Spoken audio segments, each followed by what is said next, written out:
binatang. Cuma binatang. Oke. Iya, kenapa Nabi Bang? kau masih hidup enggak? Saya tidak pernah di dalam agama saya diajarkan untuk menyebut diri saya sebagai binatang. Berbeda dengan agama Anda menyebut diri Anda dengan domba meskipun Anda itu adalah serigala. Hanya agama Kristen yang menyebut dirinya sebagai binatang dan menyebut Tuhannya sebagai binatang juga dan lahir di kandang binatang. Tuhanmu lahir di kandang binatang. Yohanes 1 nomor 29, inilah anak binatang yang diutus oleh Tuhan untuk menghapus dosa manusia. Binatang kan?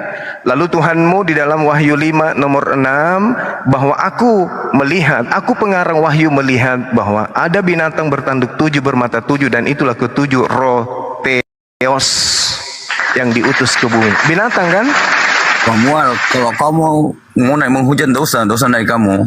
Sabar. Biarkan. Orang kayak begini harus dikasih pencerahan karena memang Allah mengatakan kepada orang-orang seperti ini bahwa mereka adalah ulaikahum syarrul bariyah. Orang-orang seperti ini yang menyembah Yudas adalah seburuk-buruknya makhluk. Jadi seburuk-buruknya guguk, mereka jauh lebih buruk. Jadi harus kita bersabar hadapi gitu loh.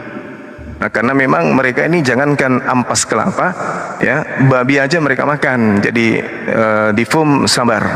Makanan mereka ini kan babi, anjing, guguk, monyet, kera, semua makanan-makanan yang menjijikkan mereka makan. Jadi kalau tabiatnya seperti itu, maklumi. Teko yang berisi kopi, kalau berbicara, kalau dituangkan pasti keluar kopi. Jangan Anda bermimpi bahwa yang keluar itu adalah susu, pasti kopi. Jadi maklumi saja. Ini anak didiknya bom-bom ini. Ya, gimana Bung? Apalagi yang Anda ingin narasikan di sini? Silakan. Keturunan binatang bapak kau, kakek kau. Wah, kelewatan ini. Enggak apa-apa, host. Enggak masalah. Supaya orang tahu, supaya orang tahu seperti apa sebenarnya agama penyembah Yudas ini, yang aslinya gitu loh. Untung mereka minoritas. Coba, jangan di-mute. Silakan Anda bicara.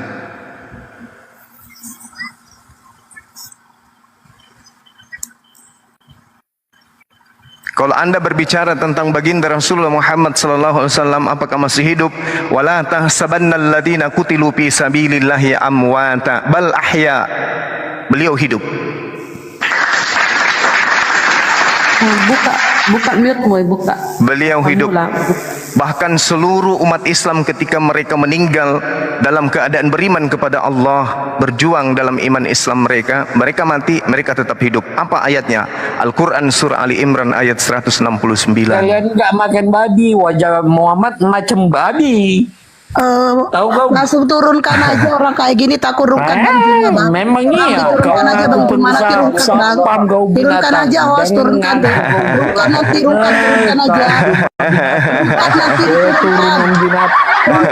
turunkan aja. Kau ada agama kau mengajarkan gitu sama kamu. Turunkan nanti, siapa ini diturunkan. Ya, biar di sini dulu, biar kupingnya ku obati dulu. Jadi gini Bung.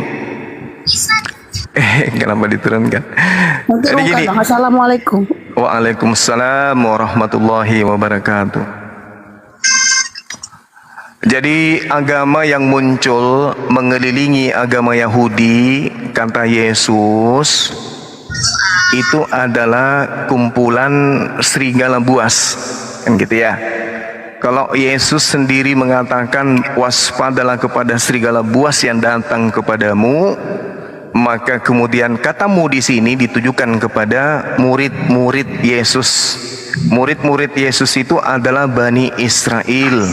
Kalau berbicara mengenai Bani Israel, berarti sedang berbicara dengan manusia yang hidup bersama dengan Yesus di Yerusalem sana. Yesus berkata di dalam Matius 7 nomor 15, waspadalah terhadap nabi-nabi palsu yang datang kepadamu dengan menyamar seperti domba, tetapi sesungguhnya mereka itu adalah serigala yang buas.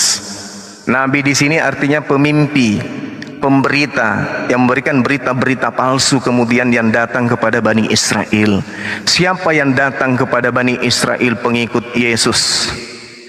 Dialah yang disebut dengan serigala yang nyamar domba itu. Sekarang permasalahannya, orang-orang Kristen khususnya yang tadi yang naik ke sini, apakah dia Bani Israel? Bukan, tapi mengaku sebagai pengikut Yesus. Berarti dialah yang disebut serigala berbulu landak. Gitu ya. Sederhana itu. Kita sapa, mohon maaf Gurunda, kita sapa Ridline. Selamat malam, assalamualaikum. Waalaikumsalam warahmatullahi wabarakatuh. Salam kenal Gurunda.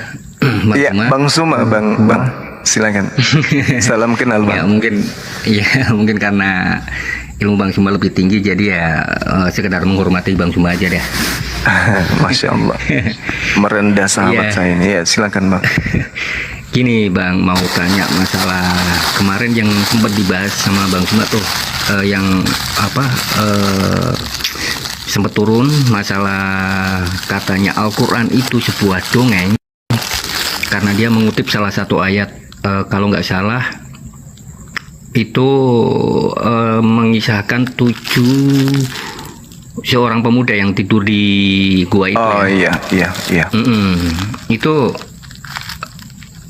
kok ada kutipan dari luar di luar Al-Quran itu, dari kalau nggak salah namanya siapa ya, pokoknya itu kok istilahnya pembahasannya kok sama begitu. Gurunda gimana maksudnya? Ya kita gini loh. Ya, gimana? Udah lanjut aja. Kita takar aja dulu. Informasi di luar Al-Quran itu kapan dituliskan? Apakah kita pernah menemukan tulisan zaman ini yang sudah berusia 1400 tahun lebih, yang lebih tua dari Al-Quran? Atau jangan-jangan mereka mengutip cerita, kisah yang ada dalam Al-Quran, kemudian mereka edit dan mengatakan itu adalah dongeng? Itu dulu. Iya, Gurunda. Iya, makanya kemarin sempat, ya maaf ya kalau sempat emosi juga sih soalnya. Iya, walaupun hanya sebuah Alkitab itu dikatain dongeng gitu loh. Artinya ini kok orang nggak punya otak atau gimana ya? Akhirnya gitu Gunda, maksudnya sampai disejajarkan dengan cerita orang lain gitu loh. Maksudnya kalau nggak salah itu namanya siapa ya? Cerita dari luar itu namanya bahkan beda-beda. Kalau di Al-Quran itu kalau nggak salah Ashabul Kahfi, kalau nggak salah Gurunda ya. Iya. Makanya waduh, ini orang kayak Zulkarnain juga cerita-cerita kayak gitu dibilangnya gitu ya. Nah itu kenapa kok sampai dijadiin itu bahwa Al-Quran itu semuanya itu dongeng gitu loh, karena mereka berakar dari situ gitu loh. Jadi nggak cuman datanya dari 7 pemuda itu, akhirnya dia merambah ke Isra Mi'raj, bahwa Nabi Muhammad itu bisa naik ke Isra Mi'raj itu dalam satu waktu malam gitu. Akhirnya jadikan dongeng semua. Nah gini nih Gurunda, aku pengen punya pegangan untuk menangkis semua itu. Gimana Gurunda? Coba pencerahannya. Baik. Kalau kita melihat ya dari apa yang kemudian diterangkan terkait dengan cerita-cerita yang didatangkan kemudian oleh Al-Quranul Karim, tak ada satupun cerita yang ada di dalam Al-Quran itu yang kemudian tidak bisa dibuktikan kebenarannya. Bahkan bukan hanya sebatas kebenaran menurut versi kita hari ini, melainkan sains pun ikut kemudian berpartisipasi membenarkan Al-Quran. Contoh misalnya, ketika kita berbicara mengenai ilmu kimia, Bukan, makanya aku bilang apa teman yang jadi moderator, kalau udah ada ngatain Bang Juma gitu langsung turunkan aja. Tuh jadi Bang Juma kena kan? Masalahnya Moderator Anda bilang jangan diturunkan, jadi Pak di divisi umum lain kali langsung menurunkan. Udah mau diturunkan tadi Bun, tapi dilarang sama Gurunda. Jangan diturunkan dulu, biar saya jejali telinganya dulu dengan ilmu. Udah cukup, nggak apa-apa, masih banyak kok yang lain dipakai. Santai aja, nggak usah berebutin itu. Lanjut. Iya. Jadi Bunda Rama berarti moderator. Bunda Rama yang Kristen aja dinaikin Bunda. Karena kalau yang Islam kan jadi pada curhat jadinya. Ini room diskusi Yudas atau Yesus disalib. Jadi yang naikkan yang Kristen aja Bunda. Aduh, Biar itu aja. di divisi tuh. Yang moderator yang naik. Yang naik yang Kristen juga aja. kan bun kan mengisi waktu daripada kosong. Kalau ada oten kita naikkan. Kalau belum ada saudara muslim kita perlu juga bertanya kan. Cuma jangan lama-lama ya saudaraku ya. Kalau bertanya pakai waktu dibatasi gitu loh. Yang penting aja terus. Mohon maaf ya saudara muslim. Silakan ya teman Kristen. Tolong dipantau Bang Juma udah minta naik belum?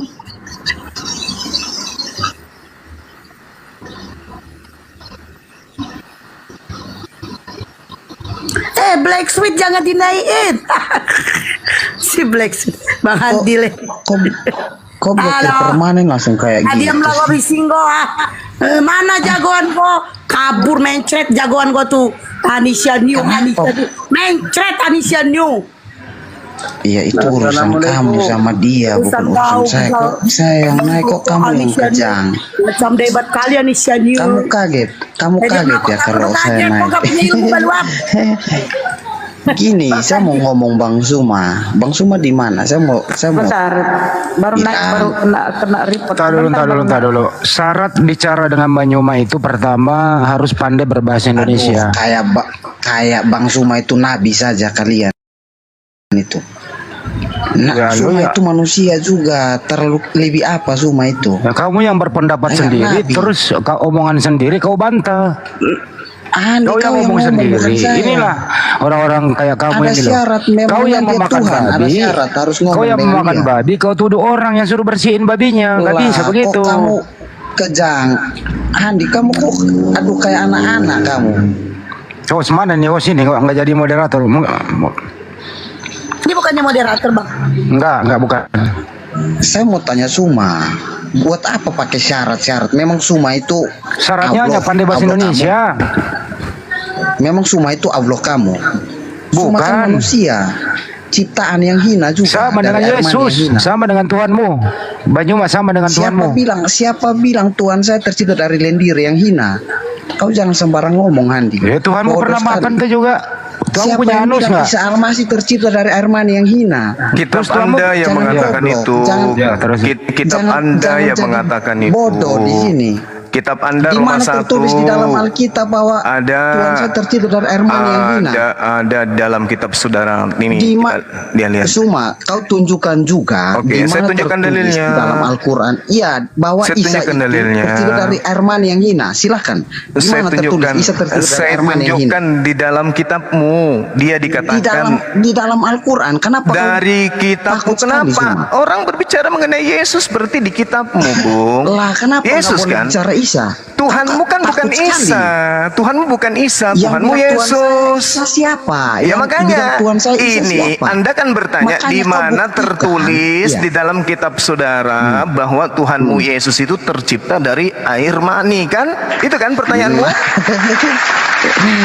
Iya, itu kan. Tertulis. Ini Suma ini tertulis di Roma 1 nomor 3. Dengarkan, saya bacakan kepadamu. Tentang anaknya yang menurut daging diperanakkan dari sperma Daud. Baca Roma 1 nomor 3. Kena kau kan? Kena kan? Apa oleng? Suma ini jadi kayak oleng. Anak kecil, serius oleng. Suma kau tidak. Roma 1 nomor 3. Kau seperti nabi. Roma 1 nomor 3 tentang Yesus yang menurut daging diperanakkan dari sperma Daud. Iya, oke. Sekarang Isa lagi. Oke. Sekarang mana tertulis Isa tercipta dari sperma Daud? Silakan. Kenapa kamu cerita Isa ke Daud? Kenapa Isa? Iya. Kenapa kau takut? Kenapa orang ini kenapa? Waalaikumsalam. Suma ini kayak bencong sekali. Kau Suma, saya mau ngomong kau ya, Suma. Kenapa orang ini? Kenapa mulutmu kotor sekali kau itu? Lah, memangnya nggak boleh. Memang Suma ini Allah. Memang Suma Allah kamu nggak boleh bahasa kotor. Ini kenapa? Anda bertanya Tuhan Anda terbuat dari sperma. Aku kasih dalil.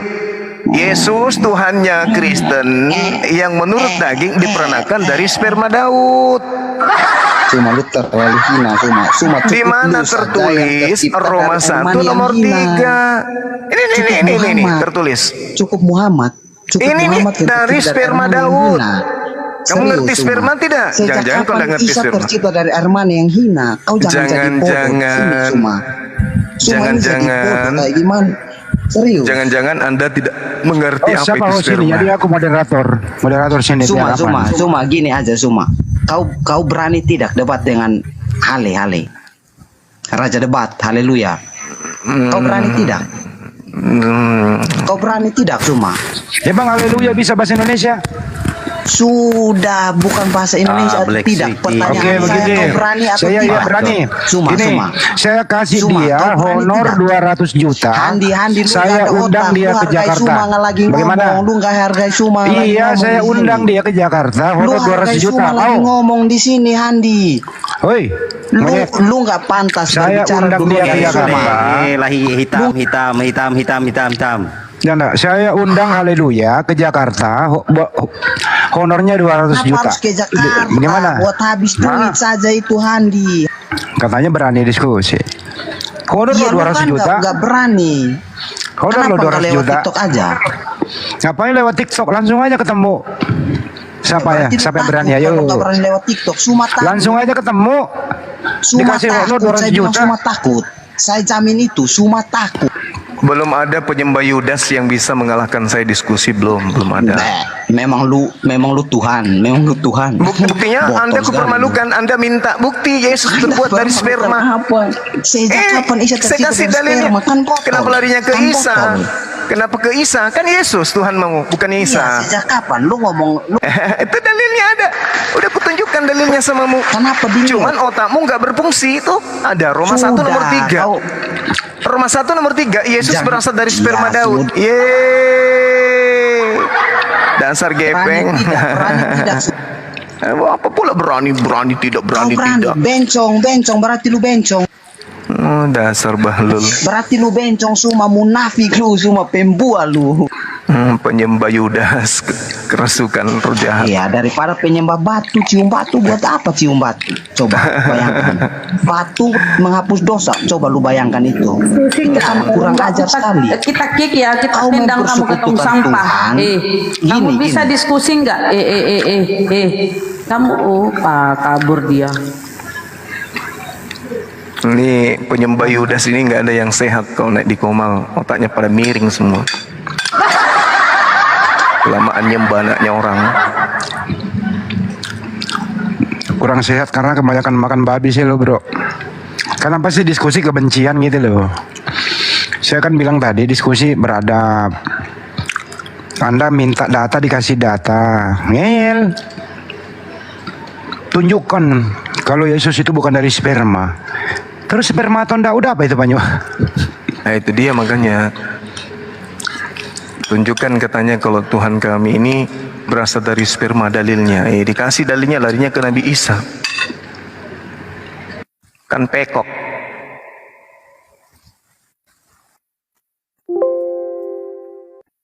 Silakan lah ya permintaan. Ya, handle dulu bentar, 10 menit aku makan dulu. Iya, makan dulu Bang Andi. Aisyah, selamat malam. Assalamualaikum. Waalaikumsalam, selamat malam. Silakan apa yang disampaikan. Saya mau Dan ringkas ya, silakan Mbak. apa aja. Saya orang Muslim. Saya dari Padang. Saya baru mengikuti acara Bang Zuma ini. Saya jadi gugup. Nggak nyangka bisa di room ini. Di tempat saya kok nggak ada suaranya ya? Assalamualaikum Bang Zuma. Ada. Besari suaranya Mbak, besari suaranya kecil. Tunggu. Assalamualaikum warahmatullahi wabarakatuh. Saya seorang Muslim. Ya, apa yang disampaikan? Saya baru mengikuti Bang Zuma ini. Oh, jadi nggak ada yang disampaikan ya? Oke. Ya, saya kirim salam aja dari orang Padang. Itu aja. Iya, Uti, makasih. Ya, assalamualaikum warahmatullahi wabarakatuh. Waalaikumsalam warahmatullahi wabarakatuh. Wih, bahagia dia.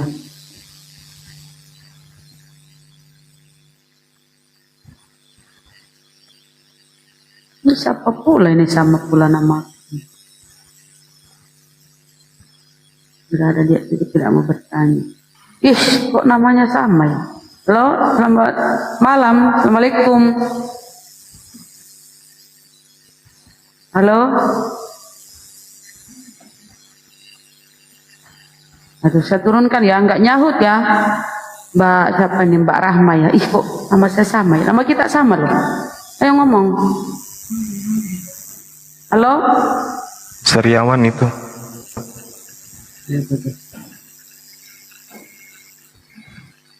Ayo naik ya teman-teman Kristen yang mampu berdiskusi, yang bisa berdiskusi, silakan naik.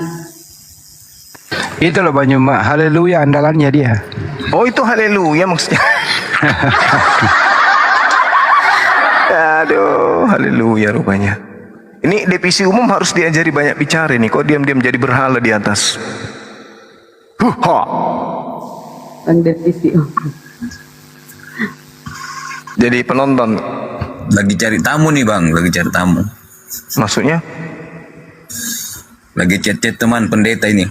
Oh gitu. Iya, suruh masuk ke sini. Siap. Oke, teman Kristen silakan naik biar dikasih pencerahan.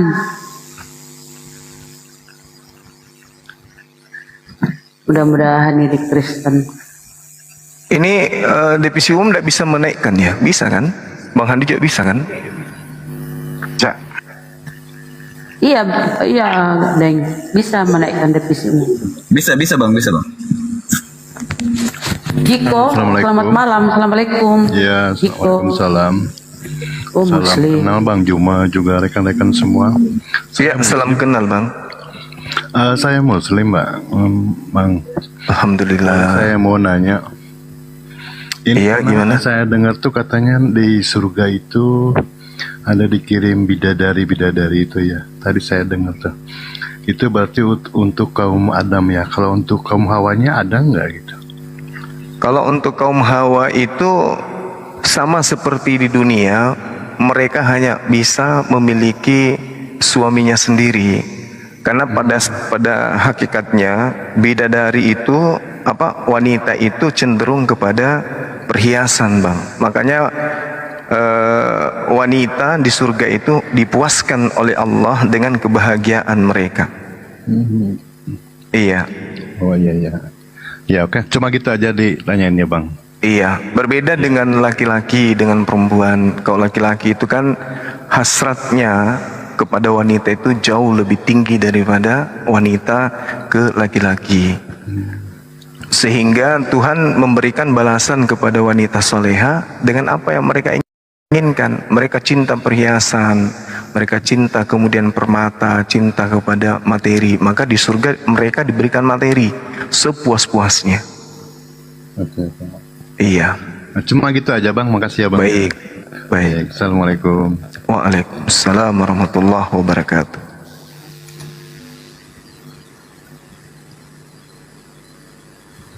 Ya, silakan ya teman Kristen permintaan. Assalamualaikum warahmatullahi wabarakatuh, Abu ya. Waalaikumsalam warahmatullahi wabarakatuh. Assalamualaikum warahmatullahi wabarakatuh. Para guru semuanya, Bang Zuma, Masya Allah. Waalaikumsalam warahmatullahi wabarakatuh. Waalaikumsalam warahmatullahi wabarakatuh. Coba banyak aku ganti akun yang lama coba supaya si bocil tadi itu yang mengaku dari sore itu tadi bisa ikutin aku. Kalau ini nggak ngikutin dia. Oke, baik. Aku ganti akun dulu. Siap. Lanjut.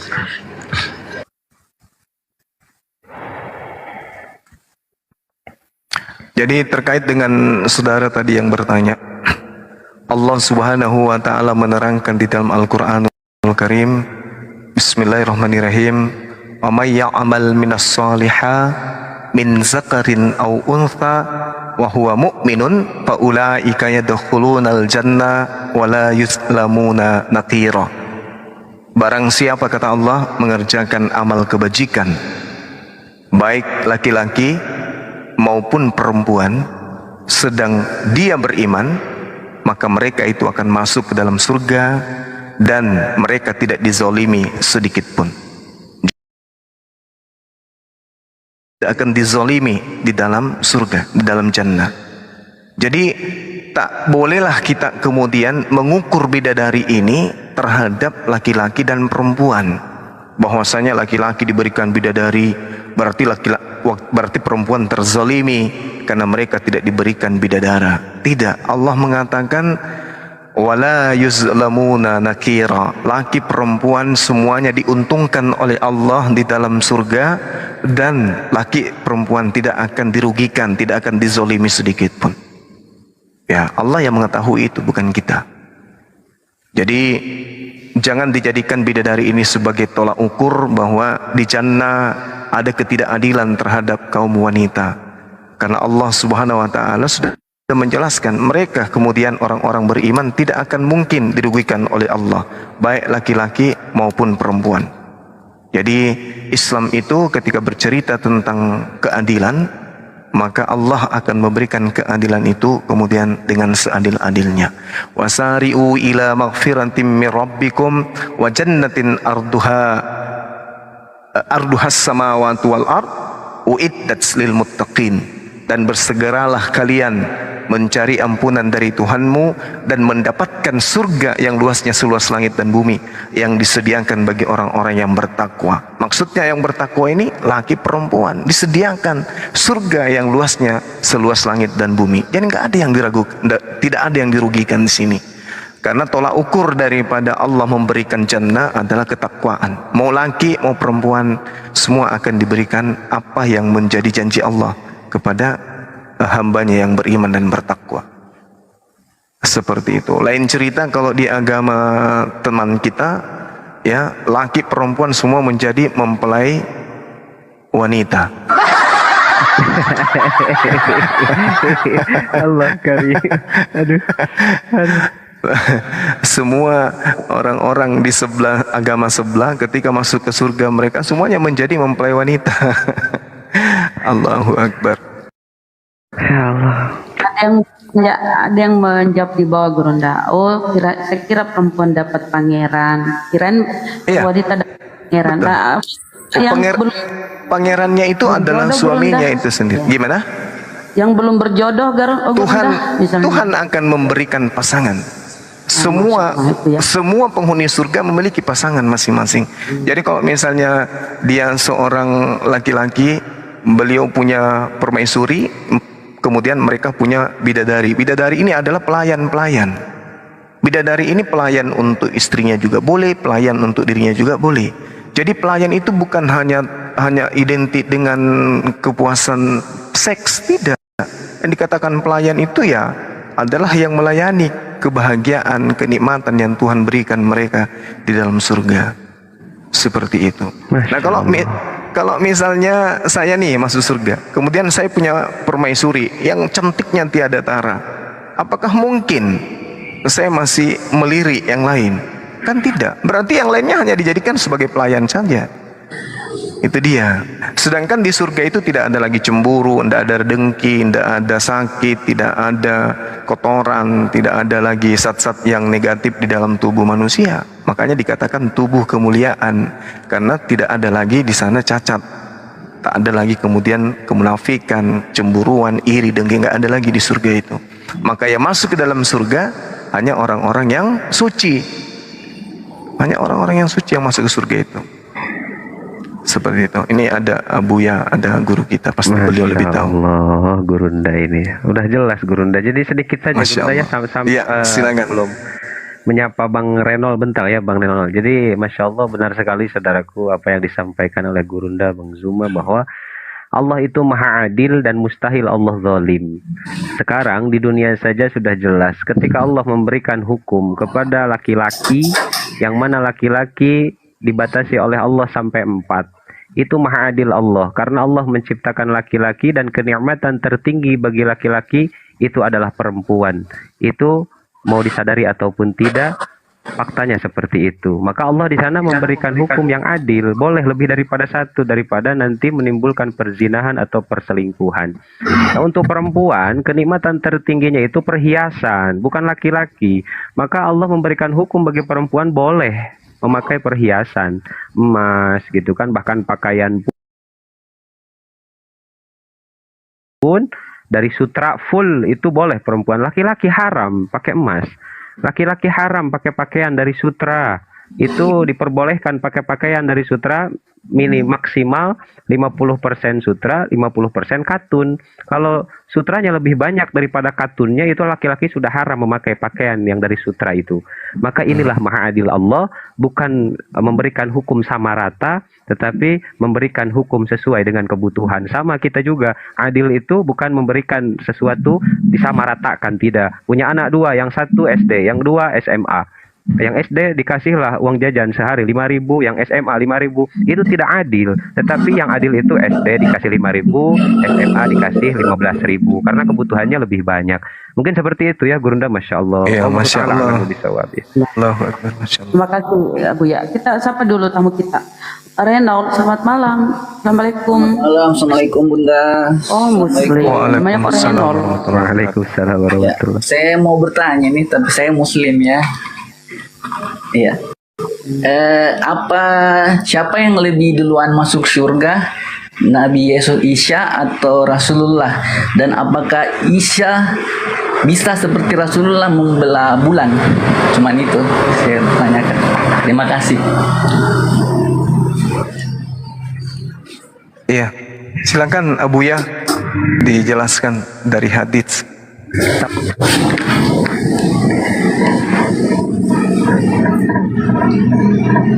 Tafadhol Gurunda dulu. Di mute dulu. Ini hostnya kok tidur ya. Bang Reynold di mute dulu, Bang. Nah, lanjut. Iya, jadi manusia yang pertama yang masuk surga itu adalah baginda Rasulullah Muhammad SAW. Pintu surga tidak akan dibuka sebelum beliau lebih awal. Itu yang menjadi tradisi pengetahuan Islam, bahwa surga nanti dibuka setelah baginda Rasulullah Muhammad SAW itu pertama kali untuk memasuki surga itu. Kemudian terkait dengan Nabi Isa alaihissalam,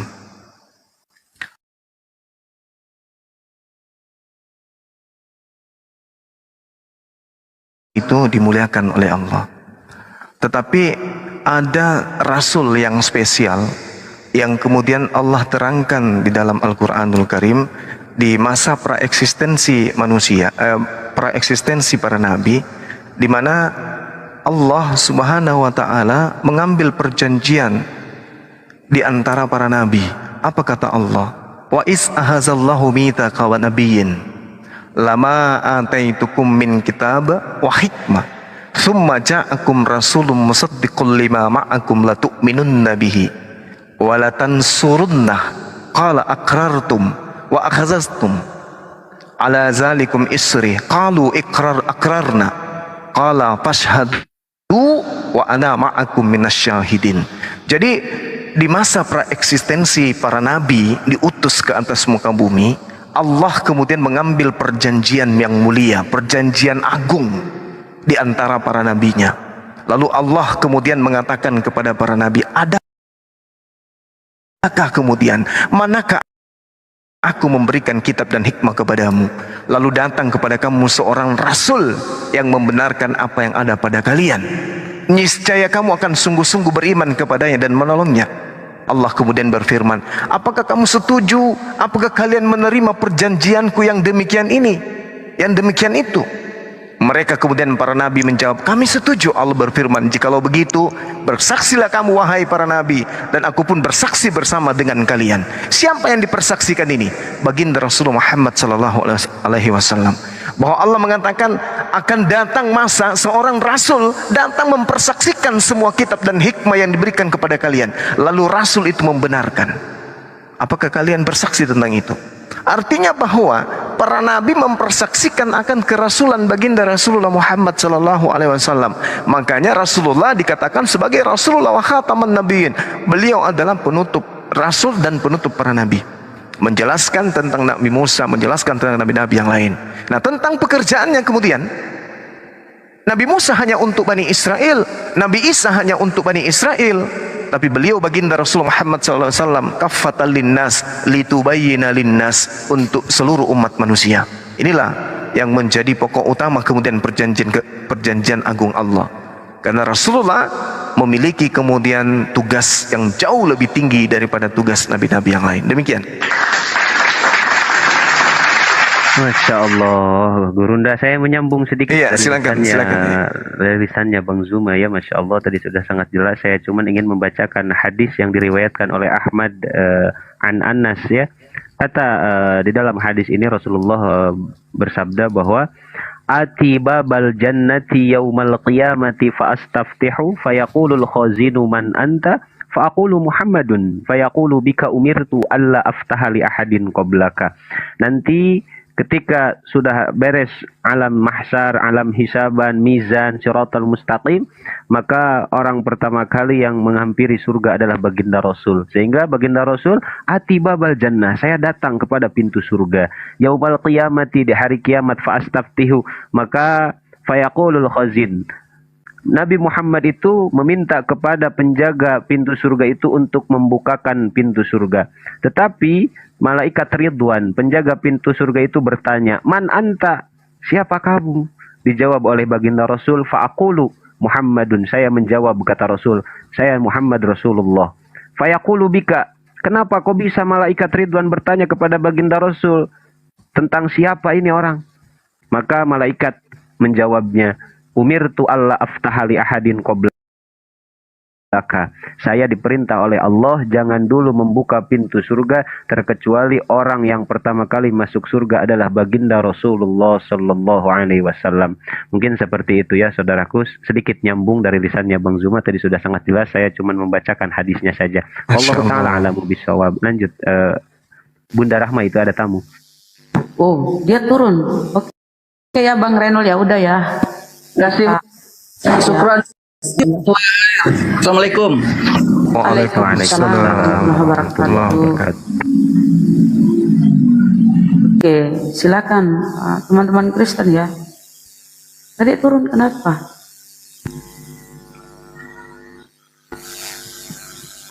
Belum ada Kristen. 1,1. Iya ini Gurunda, 1,1. Nggak ada satupun. Wah memang.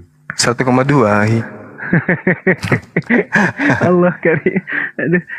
Aduh. Bang Andi. Pada kemana ini Bang Andi Kristen ini? Enak ya. Iya. Kenapa ya Bu ya? Iya, pada kemana ini? 1,2. Diam di pojokan dah. Ya ada. Menunggu. Sabar aja dulu. Iya. Nah. Baik, oh ya itu ada tamu tuh. Iya. Sapa Firdaus. Selamat malam. Assalamualaikum. Kristen Muslim. Firdaus, Kristen Muslim.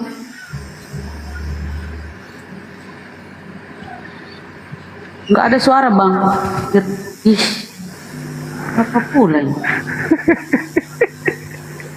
Astagfirullah. Mau pamer muka mungkin jaringan. Silakan naik lagi Pak Firdaus. Terkait dengan apa yang disampaikan oleh Abuya tadi ya, bahwa baginda Rasulullah Muhammad SAW itu adalah yang pertama kemudian masuk ke dalam surga. Itu pun dijelaskan di dalam kitabnya saudara Kristen menurut penelitian Matius, dituliskan di dalam Matius 19 data nomor 30. Kalau kita membaca satu perikop dikatakan gini, lalu Petrus menjawab dan berkata kepada Yesus, "Kami ini telah meninggalkan segala sesuatu yang mengikuti Engkau. Jadi apakah yang akan kami peroleh?" Kata Yesus kepada mereka, "Aku berkata kepadamu, sesungguhnya pada waktu penciptaan kembali," maksudnya pada hari kebangkitan. Hari kebangkitan artinya hari penghakiman. "Apabila anak manusia bersemayam di atas takhta kemuliaannya, kamu yang telah mengikuti aku akan duduk juga di atas 12 takhta untuk menghakimi 12 suku Israel. Dan setiap orang yang karena namaku meninggalkan rumahnya, saudara laki-laki, perempuan, bapaknya, ibunya, anak-anaknya, istrinya, akan menerima kembali 100 kali lipat dan akan memperoleh hidup yang kekal. Tetapi, kata Yesus, tetapi banyak orang yang terdahulu akan menjadi yang terakhir, dan yang terakhir akan menjadi yang terdahulu. Jadi orang-orang pada masa Nabi Adam alaihissalam itu nanti terakhir dia. Sedangkan baginda Rasul Muhammad sebagai khataman nabiin, dia yang terdahulu. Ini pengakuan daripada kitabnya saudara Kristen ketika Yesus bercerita tentang hari penghakiman. Allahu Akbar, Insya Allah. Matius 19 nomor 30. Silakan sahabat yang lain. Aduh, mana ada penonton? Silakan naik kan, Kristen yang apa ya, yang mau dicerahkan, yang paham Bible, kalau hanya sedikit ya, mungkin paham Bible dikit. Nah, ini mudah-mudahan.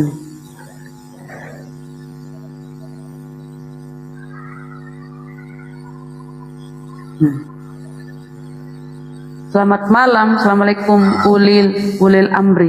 Ulil amri. Islam ya bang, ulil amri, Islam Pak. Yang naik itu Kristen aja bang, mau diskusi silakan dah. Lanjut di atas, silakan bang.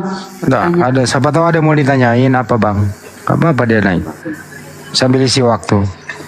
Ya, awak mau tanya ini sama Bang Juma. Iya, gimana bang? Gimana bang?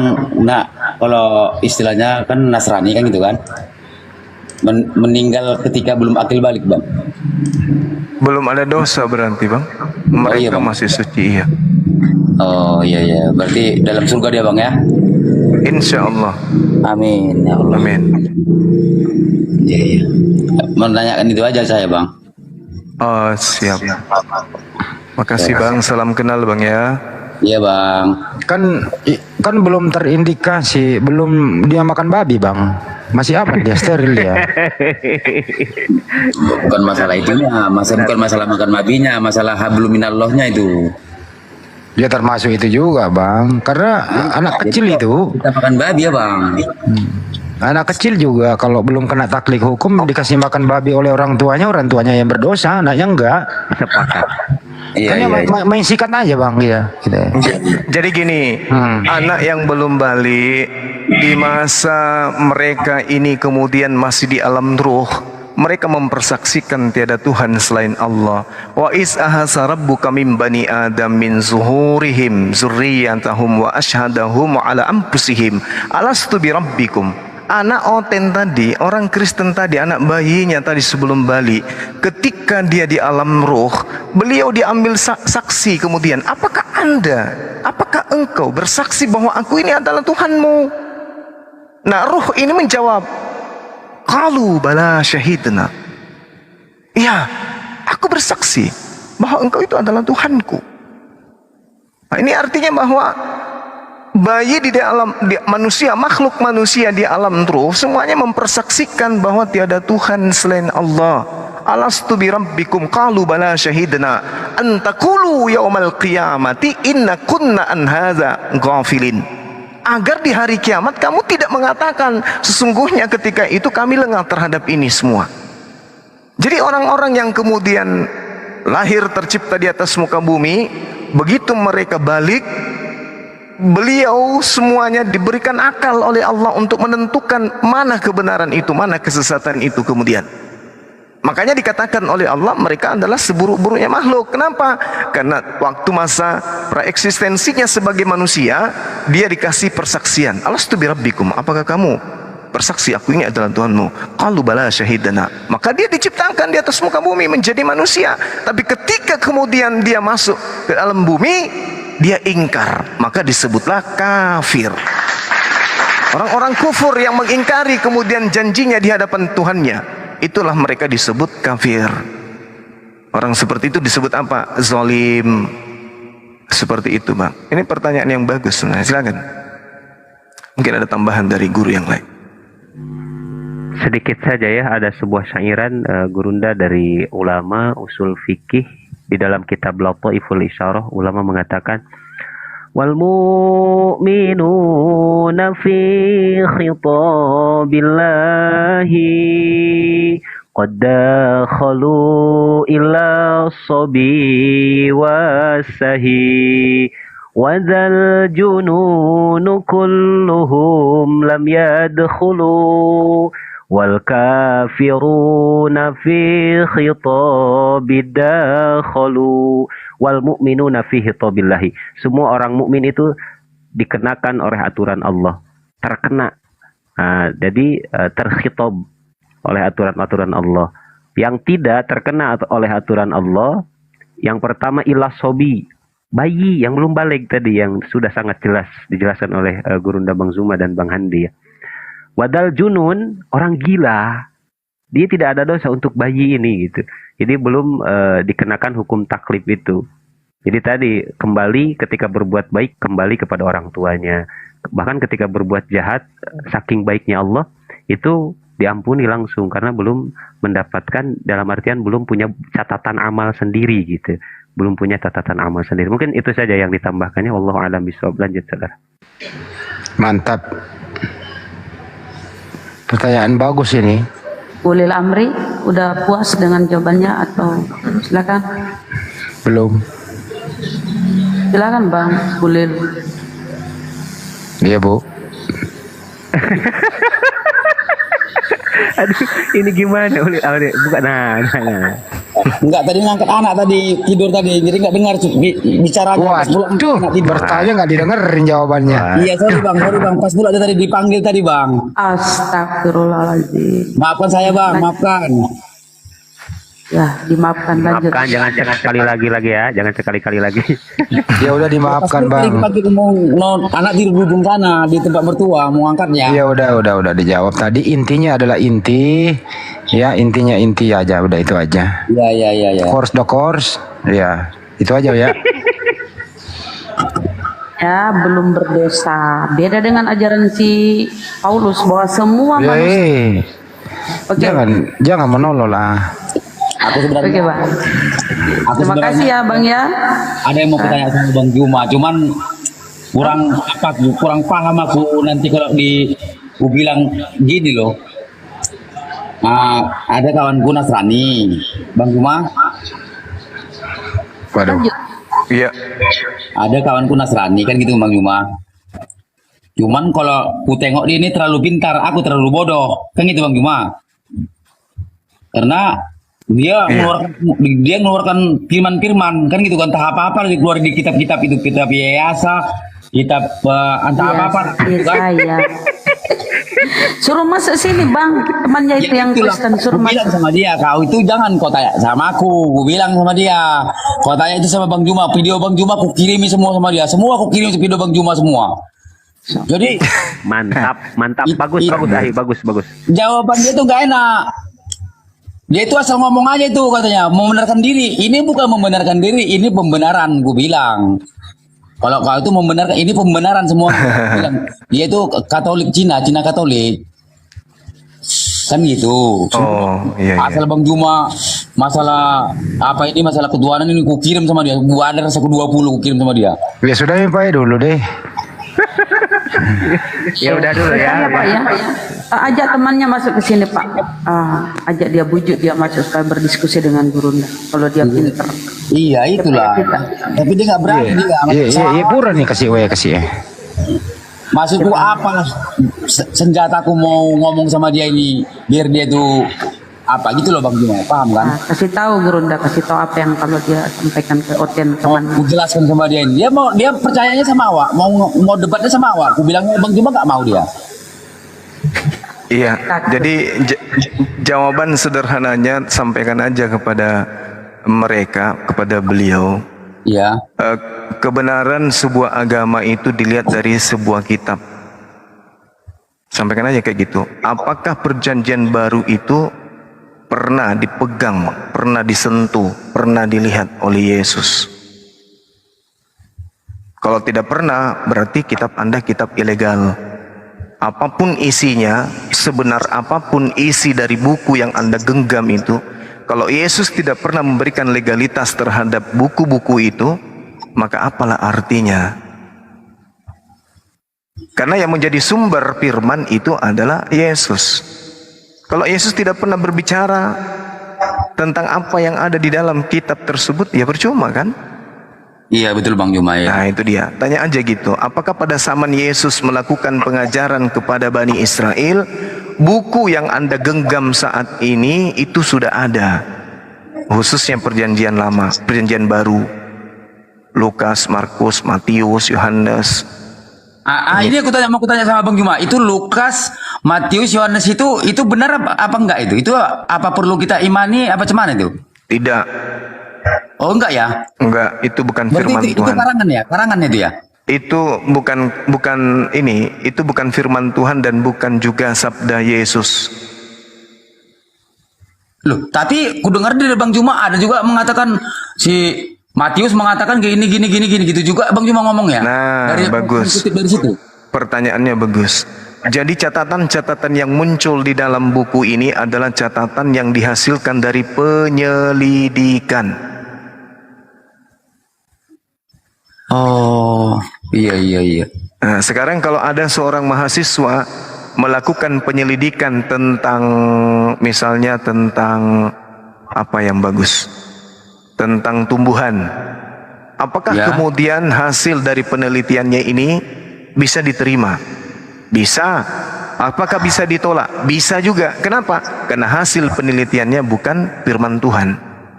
Wah, gitu ya Bang Juma ya? Iya. Aku pun gini juga mau kukasihkan nanti kayak gini, tapi apa betul itu? Apa betul yang dibilang dia itu? Entah Lukas, entah Matius, entah apa-apa lah gitu kan? Aku bilang sama dia, kau tunggal dari Yunani gel, aku bilang bukan dari Yahudi. Aku bilang, pintar, cerdas, bagus.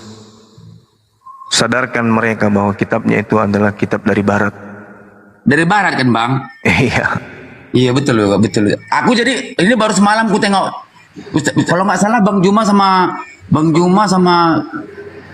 apa tuh ya, Kiai nama itu ya. Iya, Ustaz. Bang Juma sama Kiai nama sama yang perempuan itu siapa itu yang perempuan? Uni Ripa. Iya. Mengkutip bahwasanya Injil 1930 ditulis namanya. Ditulis nama Allah di situ. Sekitar 2 malam yang lewat itu Bang Juma online di sini. Injil 1930. Maksudnya gini, kitab Injil itu ditulis nama Allah itu pada tahun 1930 di Jakarta. Iya, betul. 1945, 1976 dan seterusnya. Ya, dari awalnya 1930 katanya. Diterjemahkan ke dalam bahasa Melayu. Bible. Iya, Bible. Itu dibilang Ustadz Kinama itu. Iya. Ada betulnya tuh. Itulah. Iya. Baru semalam aku tengok sama Bang Juma ini. Ini aku baru ini yang bicara sama Bang Juma ini ya. Kayaknya seingatku sih iya. Tadi sore nggak ada? Kok bicara dengan abang? Enggak. Berarti abang sendiri? Bang Juma ini berapa biji jadi Bang Juma ini? Berarti ada yang nipu-nipu Bang Juma ini berarti ya?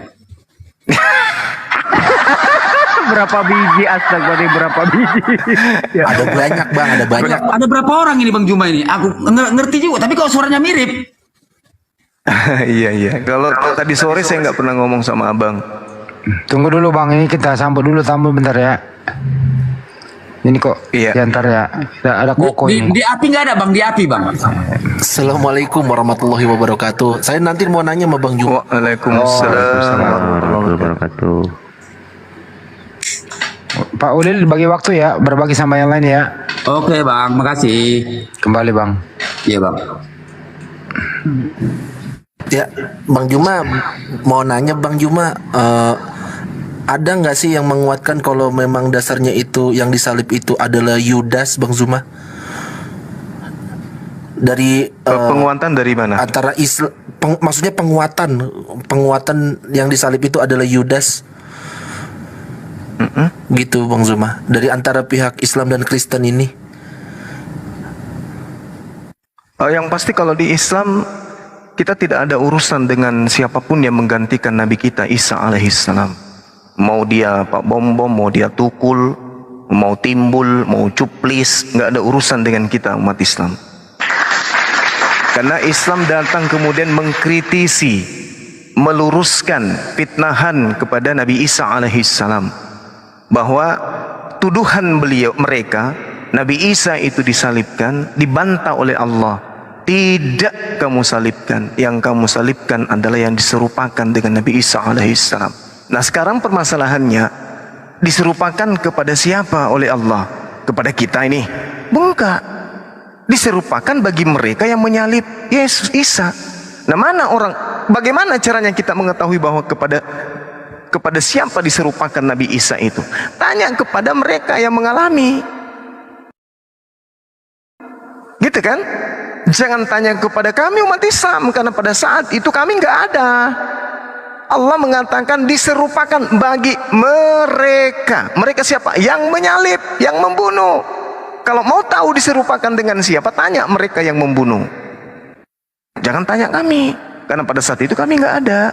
Allah hanya menyampaikan dalam Al-Quran bahwasanya Allah Subhanahu wa Ta'ala menyelamatkan Nabi Isa alaihissalam dari pembantaian orang-orang kafir yang ada pada masa itu. Nah sekarang kalau berbicara mengenai siapa yang disalibkan itu, maka kemana rujukannya? Ya ke tuan rumah. Siapa tuan rumahnya? Yahudi. Bagaimana kaidah-kaidah pembunuhan, penyaliban dan seterusnya yang terjadi di tengah-tengah mereka? Baca kitabnya. Apa yang diterangkan misalnya di dalam kitab mereka? Kita lihat di dalam Ulangan 21 nomor 23. Apa yang diterangkan di sana?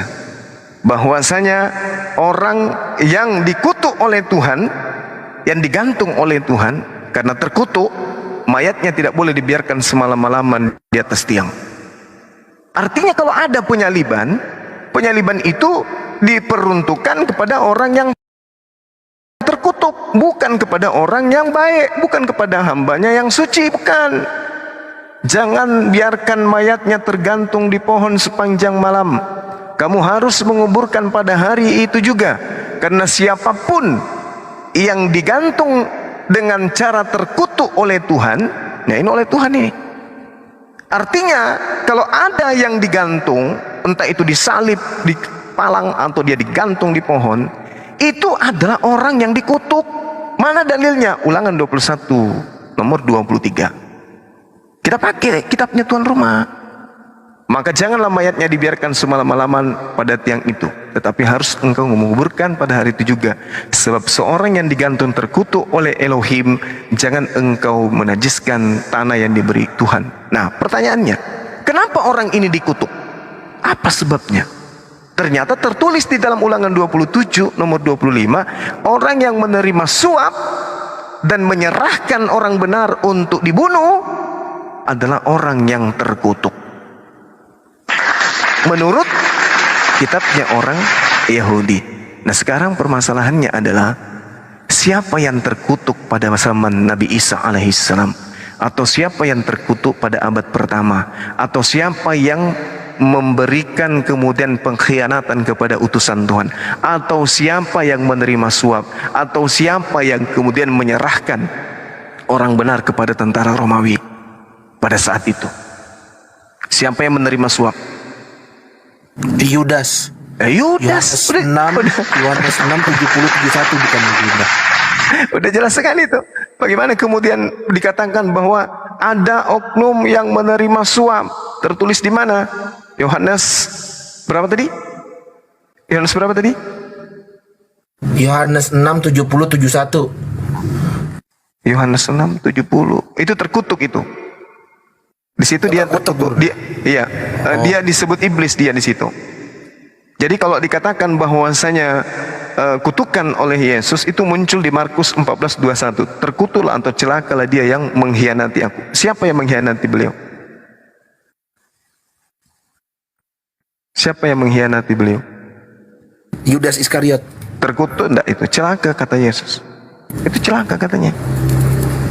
Jadi sudah sangat jelas sekali ya bahwasanya diceritakan dalam kitabnya teman-teman kita Kristen itu sendiri ya, bagaimana kemudian dia kemudian dikatakan sebagai orang yang terkutuk berdasarkan pengakuan daripada Ulangan 27 nomor 25, bahwa orang yang menerima suap adalah orang yang terkutuk. Seperti itu, Bung. Oke. Gurunda, Bang Zuma mau nanya terakhir ya, saya habis ini turun. Siapa pelaku yang menuhankan Yesus? Kan di Al-Quran menjelaskan bahwasanya kan, wahai Nabi Isa, apakah pernah engkau mengatakan dirimu itu adalah Tuhan selain daripada aku, kata Allah. Kan begitu Gurunda. Siapa sih pelakunya ini Gurunda? Bang Zuma. Mungkin kan udah jelas. Tahu. Iya, udah jelas. Mereka yang menganggap Waalaikumsalam. Mereka yang menganggap Tuhan yang mengutus Nabi Ibrahim, Ishak dan Yakub, Tuhannya menjelma menjadi manusia. Mereka lah itu. Siapa dia? Ya, semua orang pada tahu. Sekira begitu, Bang Handi. Silakan. Mungkin ada tamu yang lain. Oke, kita sapa Tarmizi. Assalamualaikum, Bang Tarmizi. Assalamualaikum Bunda, Bang Zuma, Pak Handi. Waalaikumsalam warahmatullahi wabarakatuh. Rasa bangga saya bisa naik ke sini, Bang. Masya Allah. Udah lama menanti-nanti kayak gini. Iya, Masya Allah. Jumpa kita. Nggak ada. Iya, Bang Zuma, saya nggak ada pertanyaan. Saya fans berat Anda semua di sini. Alhamdulillah. Saya sekarang mengucapkan terima kasih semuanya sudah menaikkan saya. Terharu saya loh. Allahu Akbar. Masya Allah. Iya, makasih. Abang di mana? Dari Pak, sehat selalu ya. Bunda Rahma beliau. Iya. Saya terharu, Abang Bang. di kota mana? Baik. Abang Saya di kota mana? Palembang, Bang. Palembang. Wong Palembang asli, Bang. Iya, iya, iya. Ya, saya sering masuk-masuklah ke komal kita muslim-muslim ini. Rasa bangga, Bang, gitu. Alhamdulillah. Salam sama keluarga, Bang, di Palembang. Amin, ya Allah. Iya, Bang. Sekian, terima kasih, Bang, ya. Iya, sama-sama, Bang. Waalaikumsalam warahmatullahi wabarakatuh.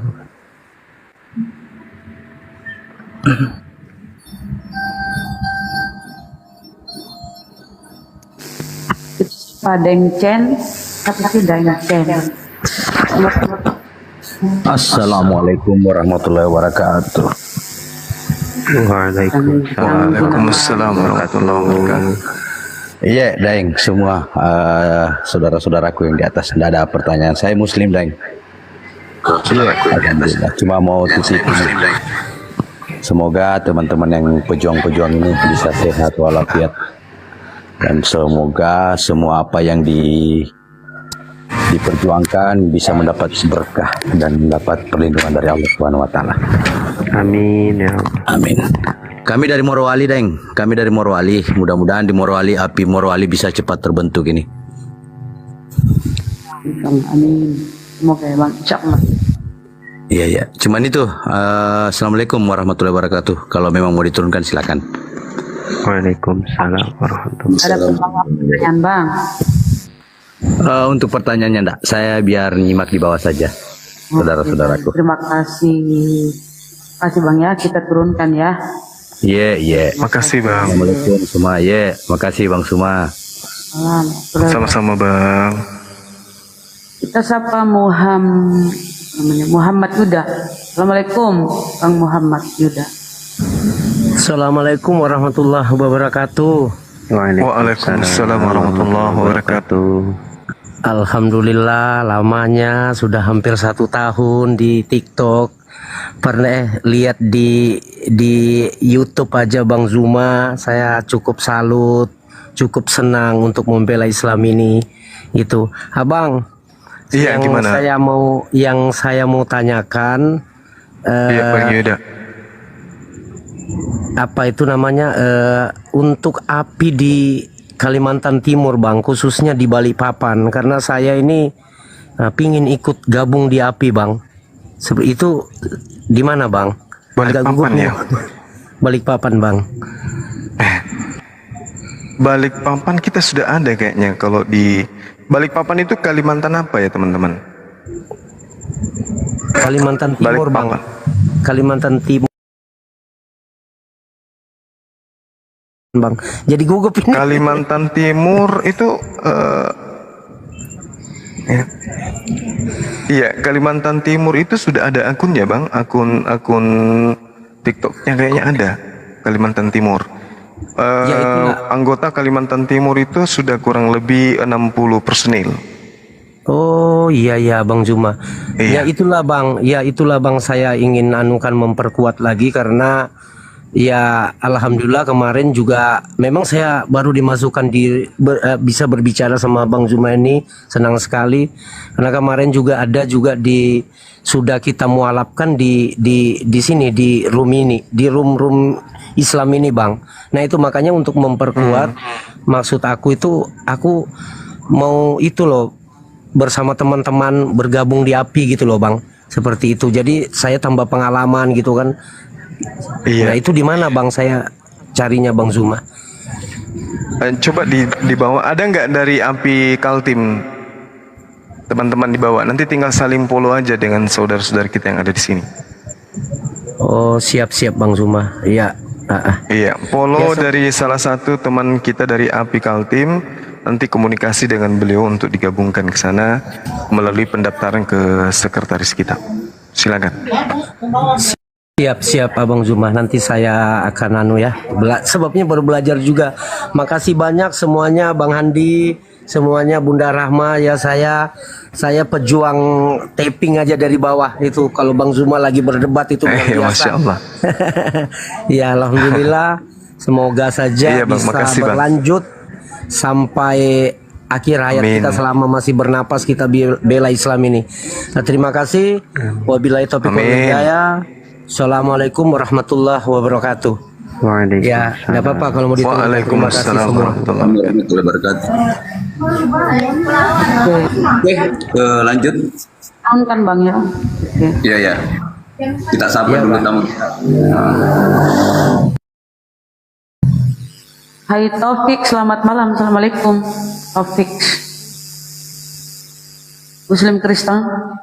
Hai Taufik. Halo, selamat malam. Assalamualaikum. Taufik. Enggak denger ya. Kita ke Laswardi. Laswardi, selamat malam. Assalamualaikum. Assalamualaikum warahmatullahi wabarakatuh. Bang Zuma, selamat malam. Selamat malam. Waalaikumsalam Selamat malam Bang Handi. Selamat malam semuanya. Bang, perkenalkan saya dari Cikampek. Ini saya penonton setianya Bang Zuma nih. Saya mau tidur nonton Bang Zuma, lagi kerja pun juga sekarang nonton Bang Zuma. Alhamdulillah, Masya Allah. Saya fans banget sih sama Bang Zuma. Jadi gini Bang, saya itu kenalin Bang, saya dari Cikampek. Saya kebetulan saya kemarin belum lama itu daftar API dan alhamdulillah di ACC nih sama API. Iya. Nah, alhamdulillah. Aduh, saya mau nanya, saya lupa. Saking groginya nih sapa sama Bang Zuma nih. Iya.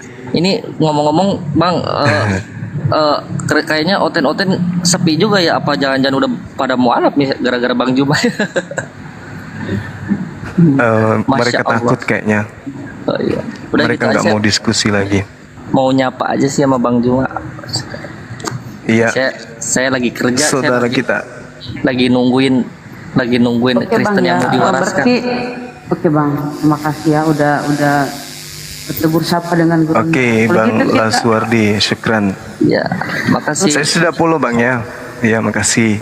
Saya pamit dulu ya Bang ya. Assalamualaikum warahmatullahi wabarakatuh. Ya, waalaikumsalam warahmatullahi wabarakatuh. Jaga diri baik-baik. Mungkin maaf, mungkin teman-teman Muslim jangan minta permintaan dulu karena kita prioritaskan dulu yang oten. Karena topiknya kita ini Yudas atau Yesus disalib. Ya, minta maaf ya teman-teman Muslim ya. Buat oten dulu kita naikkan. Oke, yang tamu yang masih ada silakan. Sapa Rofi, selamat malam. Assalamualaikum. Selamat malam. Silakan Bang. Kristen ya Bang? Iya, Katolik. Oke Bang, silakan berdiskusi dengan guru kami ya. Judul dialog malam ini Yudas atau Yesus yang disalib. Silakan bernarasi dulu kemudian ditangkap di Gurunda. Silakan. Ya, kalau dari kami, iman yang kami percaya itu Yesus yang disalib, bukan Yudas. Bagaimana bisa dibilang Yudas yang disalib? Iya, baik. Penyaliban ini terjadi di Vatikan atau di Romawi, Yerusalem? Yang di situ tahu di mana sampai mengatakan bahwa Yudas yang disalib. Iya, baik. Penyaliban itu kan bukan terjadi di tengah-tengah kaum Kristen. Penyaliban itu terjadi di tengah-tengah kaum Yahudi. Sementara kalau kita melihat di tengah-tengah kaum Yahudi pada masa itu, maka yang berlaku adalah perjanjian lama, kan gitu ya. Pada saat Yesus mengajar di tengah-tengah Bani Israel, yang berlaku bukan perjanjian baru, yang berlaku adalah perjanjian lama. Kita lihat pembuktiannya di dalam catatan penulis Yohanes. Yohanes 17 nomor 19. Dan aku menguduskan diriku. Itu pengakuan Yesus. Aku mensucikan diriku. Dalam bahasa Yunaninya hagiazo. Hagiazo artinya Yesus mensucikan dirinya bagi mereka, supaya mereka pun dikuduskan dalam kebenaran. Ini pengakuan Yesus dalam Yohanes 17 nomor 19. Nah, bagaimana caranya kemudian orang-orang pada masa Yesus mensucikan dirinya? Dengan cara mentaati perintah-perintah Tuhan. Perintah Tuhan yang mana? Perintah Tuhan yang ada di dalam perjanjian lama, bukan yang ada di perjanjian baru. Nah, terkait dengan penyaliban, ini terjadi di tengah-tengah Bani Israel, bukan terjadi di tengah-tengah Bani Vatikan, bukan. Dengan demikian, kalau ada penyaliban yang terjadi, harus bertumpuh kepada firman Tuhan yang ada di tengah-tengah mereka. Nah, sedangkan di dalam Ulangan 21 nomor 23, maka janganlah mayatnya dibiarkan semalam-malaman pada tiang itu, tetapi haruslah engkau menguburkan dia pada hari itu juga. Sebab manusia yang digantung terkutuk oleh Tuhan Elohim, janganlah engkau najiskan tanah yang diberikan Tuhan Elohimmu kepada sebagai milik pusakamu. Nah, permasalahannya sekarang adalah yang disalib tergantung ini adalah orang yang dikutuk. Yang dikutuk di mana? Siapa yang mengutuk dia? Orang yang dikutuk karena dia kemudian menerima suap. Menerima suap dari mana? Dia menerima suap untuk menyerahkan orang yang benar. Dalilnya ada jelas di dalam Ulangan. Suap? Sabar. Di dalam Ulangan 27 nomor 25 diterangkan begini. Terkutuklah orang yang menerima suap untuk membunuh orang yang tidak bersalah. Dan seluruh bangsa Israel harus berkata amin. Kan gitu. Nah, sekarang permasalahan kembali ke yang digantung itu, bagaimana mengatakan bahwa itu Yudas lalu? Ya, kenapa dia harus Yudas? Karena Yudaslah yang terkutuk. Dalilnya Ulangan 27 nomor waktu itu yang ditangkap itu Yudas atau ke Yesus? Yang ditangkap boleh jadi Yesus. Tetapi pada saat pereksekusian yang terbunuh adalah oknum lain. Di mana tertulis? Itu kau menafsir sembarang saja. Itu menurut kau punya kehendak. Bukan menafsir, Bung. Ini kita berbicara mengenai data aja. Itu saya katakan sudah jelas. Saya katakan sekali lagi bahwa itu sudah jelas dan kamu yang mulai putar balik itu. Sekarang saya tanya, ini penyaliban terjadi di Vatikan atau terjadi di tengah-tengah Bani Israel? Siapa yang bilang terjadi di Vatikan? Berarti di tengah-tengah Bani Israel. Berarti hukum yang berlaku adalah hukum yang ada di tengah-tengah Bani Israel. Sedangkan Amsal 21 nomor 18, orang fasik dipakai sebagai tebusan bagi orang yang benar, dan pengkhianat sebagai ganti orang yang jujur. Pertanyaan saya, di antara Yudas dan Yesus, siapa yang mengkhianat?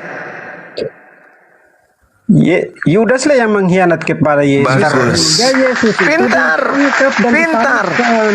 pintar. Berarti Yesus kalau saudara itu mengatakan, dikhianati oleh Yudas sehingga Yesus ditangkap dan disalibkan. loh kenapa Yesus? Tuhan mengatakan. Bagaimana kau mengatakan bahwa Yudas yang Ini disalibkan sedangkan Amsal 21. Itu sudah salah kau itu. Jangan putar Ini balik. Amsal 21 nomor 18. Jangan putar balik karena itu. Jangan Anda membantah, ini dalil. Yudas itu sudah menggantungkan diri ketika dia menyesali perbuatan. Oh, itu menggantungkan diri itu cerita hoaks yang dia menggantungkan ceritanya diri. tidak benar. Oh, tidak benar. Bagaimana kau yang tidak benar? Kau yang mau menipu. Karena karangan-karangan yang muncul kemudian, orang-orang seperti kamu itu penipu iblis ya. Karena karangan-karangan yang muncul kemudian itu Pak, itu kontradiksi antara cerita Matius 27 dengan kisah para rasul 1, kontradiksi tentang Yudasnya bunuh diri. Itu kontradiksi, berarti cerita ini tidak benar karena syarat dengan kesalahan. Sedangkan Amsal 21 nomor 18, orang fasik. Siapa yang fasik di sini? Orang fasik ini adalah orang yang menerima suap. Di mana tertulis? Amsal 17 nomor 23. Orang fasik adalah yang menerima suap. Siapa yang menerima suap? Antara Yesus dan Yudas. Yudas. Sedangkan Amsal 21 nomor 18, orang fasik artinya Yudas dipakai tebusan bagi orang yang benar. Siapa orang benar itu? Tadi saya sudah katakan kepada saudara bahwa Yesus itu orang benar karena Yesus itu adalah orang yang mensucikan dirinya. Yesus itu orang benar. Artinya orang fasik dalam kurung Yudas dipakai sebagai tebusan bagi orang yang benar dalam kurung Yesus, dan pengkhianat dalam kurung Yudas sebagai ganti orang yang jujur dalam kurung Yesus. Jelas ini kitabnya Yahudi ini yang mengatakan. Jelas ini. Kan penyaliban terjadi di tengah-tengah Bani Israel, berarti polanya harus terukur kepada kitab mereka. Kalau dia disalibkan, dipatikan, maka perjanjian baru yang menjadi tolak ukurnya. Tapi sangat disayangkan terjadinya di Yerusalem, maka yang menjadi tolak ukurnya adalah kitabnya orang Yahudi, Bung.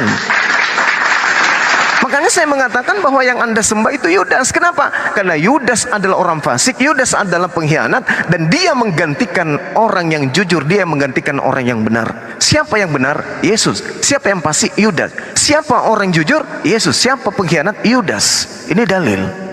Tuhan loh yang mengatakan ini. Tuhan yang mengatakan ini. Makanya ketika muncul orang-orang kafir menyembah orang yang disalib, Al-Quran diwahyukan untuk meluruskan itu kembali. Salah kalian. Begitu, Bung. Al-Quran datang menegur kalian. Sampai di sini tidak paham pasti. Ya, tidak paham, harus dibolak-balik. Apakah Anda sudah sadar bahwa yang Anda sembah adalah Yudas?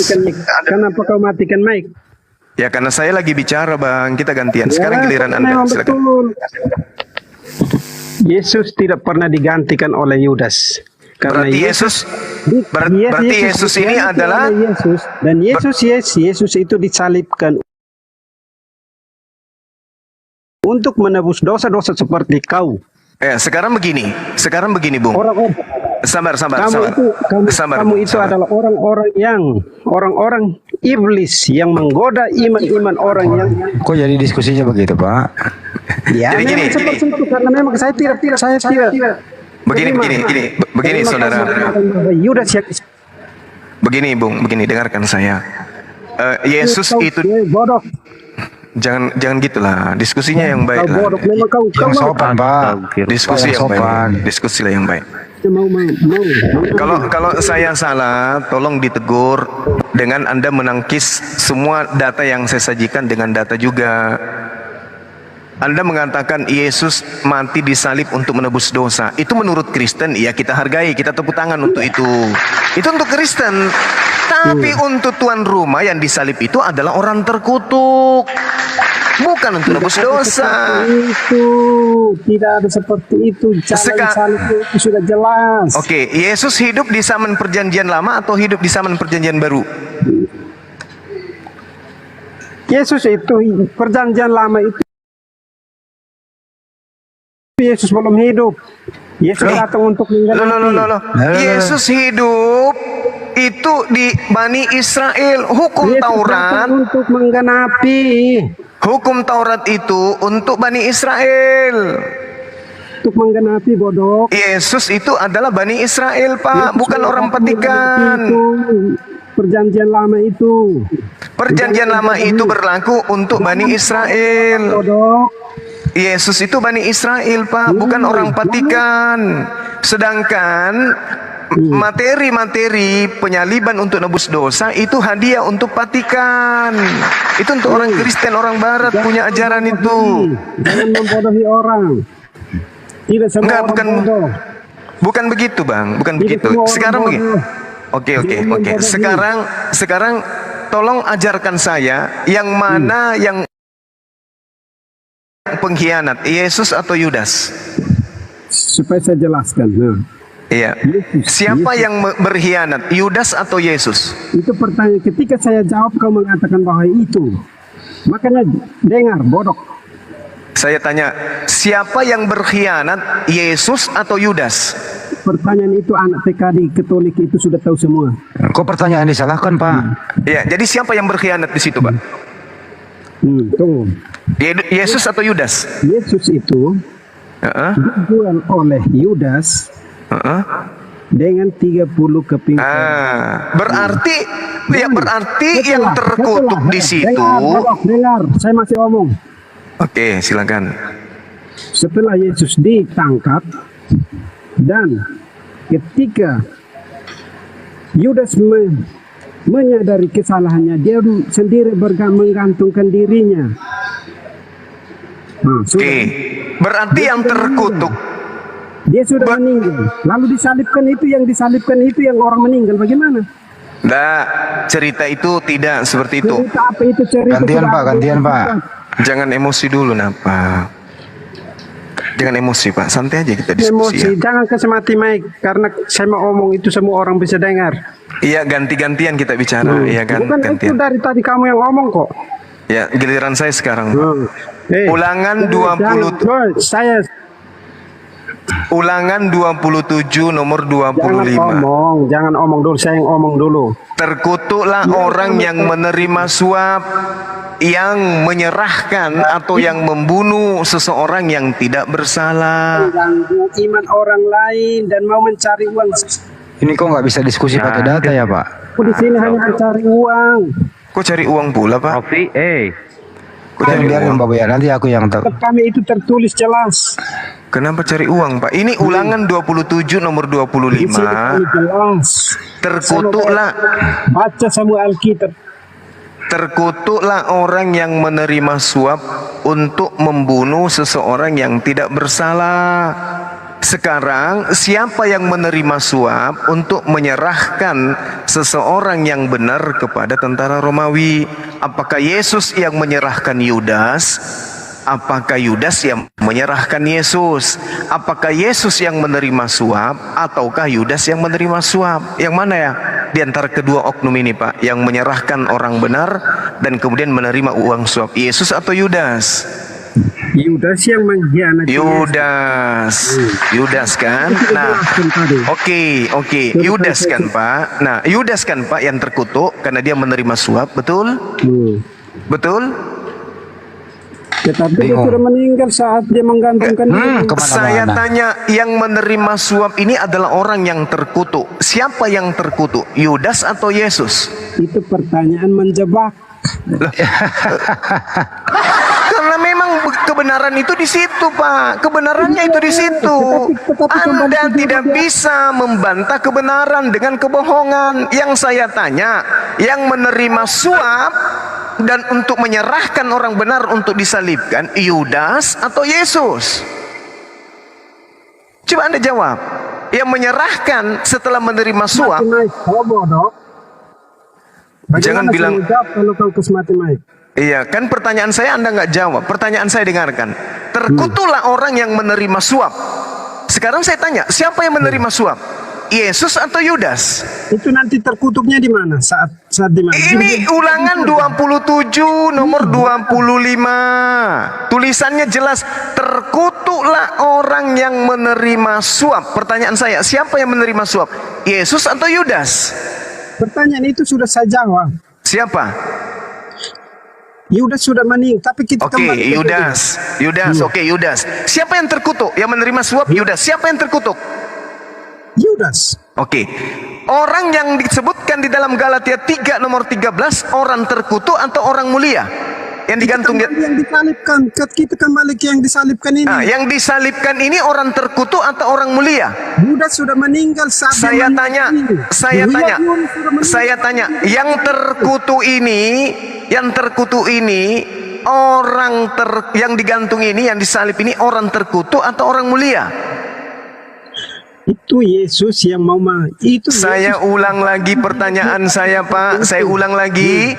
Yang disalib ini orang terkutuk atau orang mulia? Itu pertanyaan saya mau jawab dari mana? Lah, tergantung dari Bapak. Yang dikutuk ini, yang digantung ini orang terkutuk atau orang mulia? Itu pertanyaan yang saya Yesus tidak bisa mengaku. jawab. Ingat Yesus mengaku di dalam Yohanes 5, Yohanes 17, kemuliaan yang kau berikan kepadaku sebelum dunia dijadikan. Berarti Yesus itu adalah orang mulia. Pertanyaan saya, yang digantung di atas tiang salib ini orang terkutuk atau orang mulia? Jawab.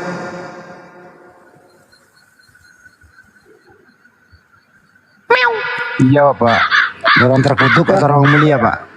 Kamu pertanyaan itu pertanyaan yang tidak bisa dijawab karena saya tidak bisa dijawab. Tidak bisa dijawab karena kenapa?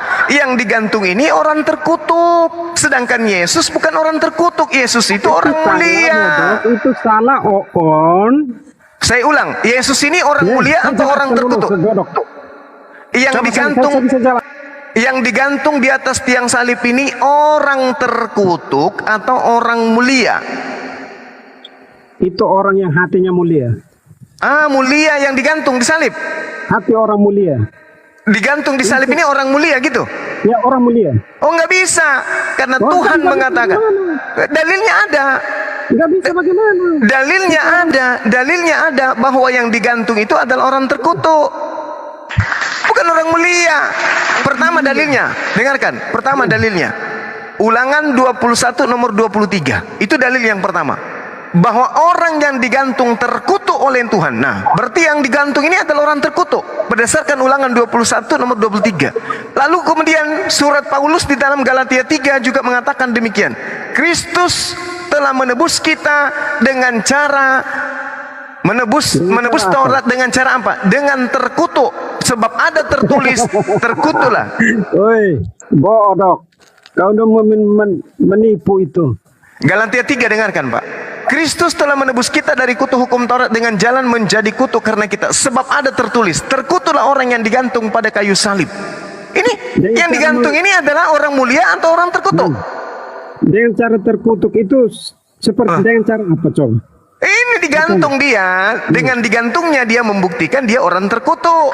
Ulangan 21 nomor 23, orang yang digantung itu orang terkutuk. Galatia 3 nomor 13, yang digantung itu adalah orang terkutuk. Kamu sembarang menyambung, bagaimana kamu itu? Galatia 3, Pak. Galatia 3 nomor 13. Bapak, Galatia 3 nomor 13, terkutuklah orang yang digantung pada kayu salib. Sekarang permasalahannya, Yesus ini orang terkutuk atau Yesus ini orang mulia? Tak kasih data, Yesus itu adalah orang mulia. Yohanes 1 nomor 14. Coba kita lihat di sini. Apa yang diterangkan kemudian dalam kitab saudara? Firman itu telah menjadi manusia dan diam di antara kita, dan kita melihat kemuliaannya, yaitu kemuliaan yang diberikan kepadanya sebagai anak Tuhan, sebagai anak tunggal Tuhan, anak tunggal Bapa, yang penuh kasih karunia dan kebenaran. Berarti Yesus itu penuh kebenaran, penuh kasih karunia, sebagai orang yang dimuliakan. Berarti bukan Yesus, Pak, yang digantung tiang salib, karena yang disalib itu adalah orang terkutuk. Itu kan menurut kau. Nah, ini menurut kitab saudara loh. Ini menurut kau, bodoh.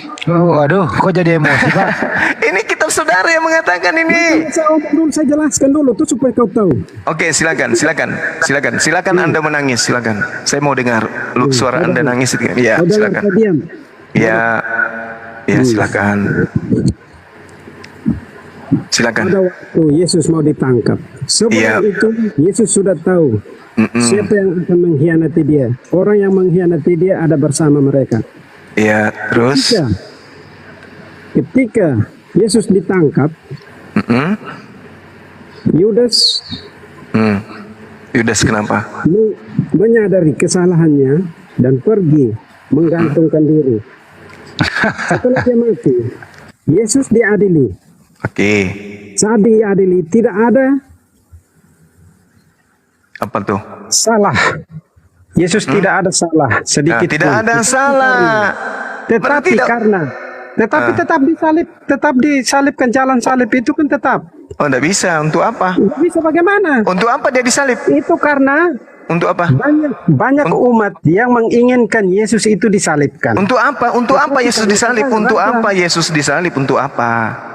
Untuk menebus dosa-dosa. Kata siapa? Kata siapa? Kena Anda di sini. Kata siapa? Yesus disalib. Kata siapa? Kepercayaan kami. Kepercayaan Anda apakah bersesuaian dengan kepercayaan Anda apakah sesuai dengan kepercayaan orang Yahudi? Kepercayaan Anda dengan kepercayaan orang Yahudi sama enggak? Bahwa orang Yahudi menebus dosa dengan hewan, Anda menebus dosa dengan manusia, sama enggak? Sama enggak? Ini saya jelaskan juga, kau tidak akan percaya karena kau di sini bukan enggak percaya. Anda mengajarkan ajaran penyembahan kepada Yudas. Sudah terbukti yang Anda sembah adalah Yudas. Anda mengelak kemana-mana. Aduh, kasihan. Lu Anda yang kesian kok. Yesus itu dengarkan saya. Ini Yesus mengaku apa? Dengarkan. Oleh sebab itu ya Tuhanku, sabar dulu, giliran aku yang bicara, abang bicara, giliran abang bicara, saya nggak boleh ngomong. Ganti-gantian kita. Yohanes 17 nomor 5. Sebab itu ya Tuhanku, permuliakanlah aku padamu dengan kemuliaan yang kumiliki di kehadiratmu sebelum dunia ada. Sebelum dunia ada, Yesus ini sudah orang mulia dia, bukan orang terkutuk. Yesus itu orang mulia, bahkan kemuliaan yang dimiliki. Bahkan kemuliaan Yesus itu sejak dunia belum dijadikan. Menurut Yesus, Yohanes 17 nomor 5, kemuliaan yang diberikan oleh Tuhan sebelum dunia dijadikan. Sedangkan yang di atas salib ini bukan orang mulia. Yang di atas salib ini adalah orang terkutuk. Sekarang saya tanya, Yesus ini orang terkutuk atau orang mulia? Jawab.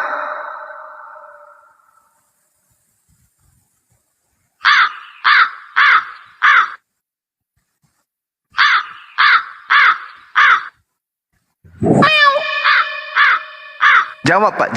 Jawab kau putol gua itu.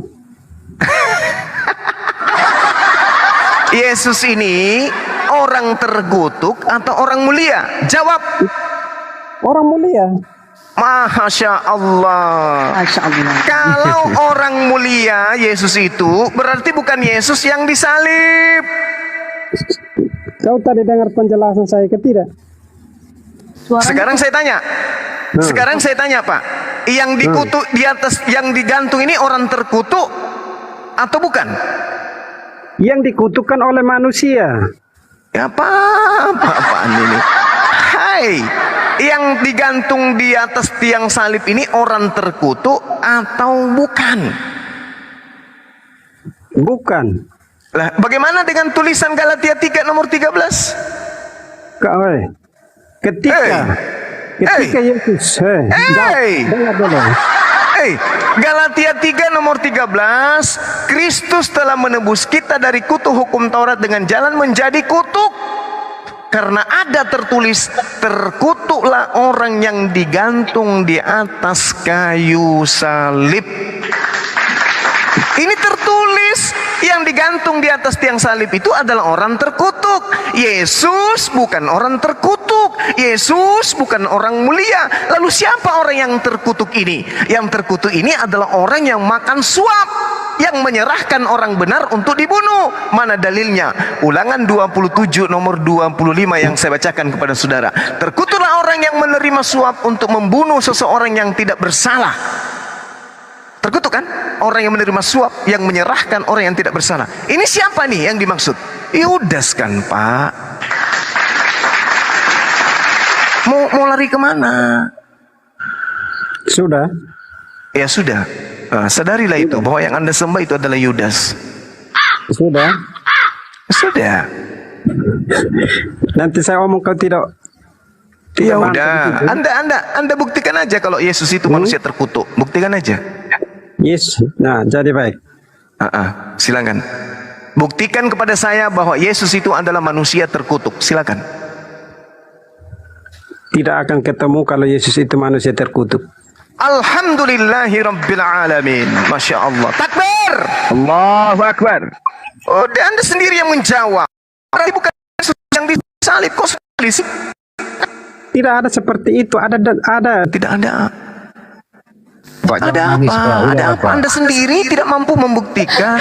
Anda sendiri tidak mampu membuktikan Yesus itu terkutuk. Tidak bukti membuktikan bagaimana kalau pertanyaan kamu Yesus terkutuk. Anda butuh tisu. Anda butuh tisu. Ada baiknya ada pembuktian.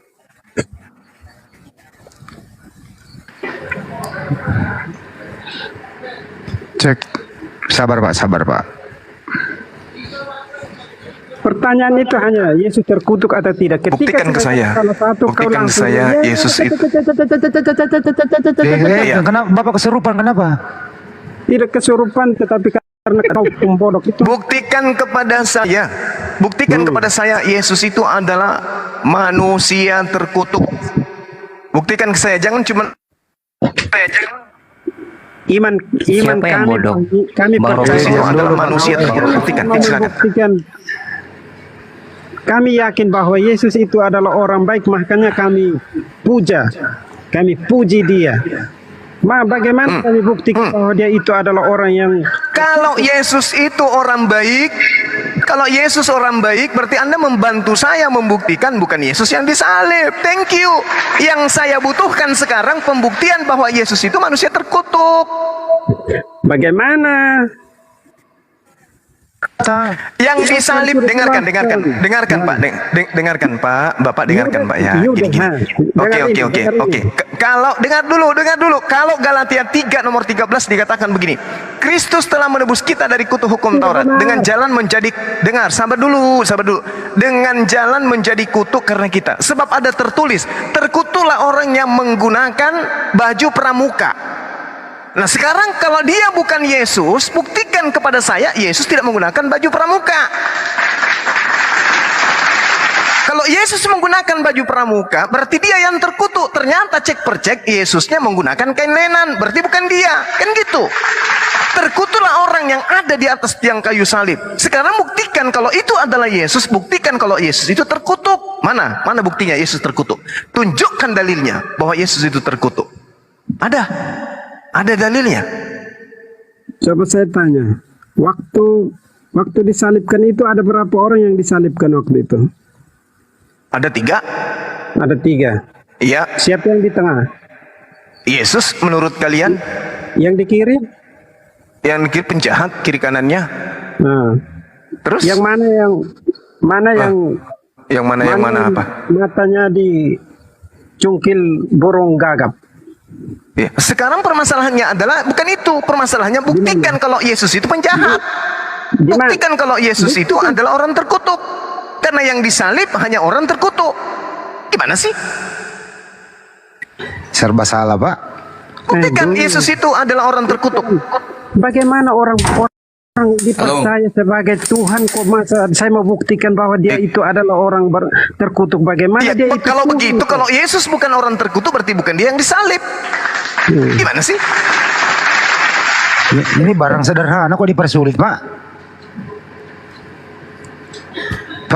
Pak jangan dilawan, Pak, akalnya, Pak. Malam, Bang. Bentar dulu, Bang. Sain sebentar ya, kabur dia. Baik, malam. Silakan Sain. Ada yang mau dibantah? Siapa yang terkutuk? Ya itu kan di Galatia itu perkataan Paulus. Kalian bilang kan Paulus itu nabi palsu. Kenapa kalian percaya perkataan Paulus? Sekarang permasalahannya Anda percaya nggak Paulus? Ya dalam iman kami percaya. Oke, kalau Anda Kalian percaya kan berarti Anda percaya bahwa yang disalibkan itu adalah orang terkutuk. Sekarang permasalahannya Yesus terkutuk agak?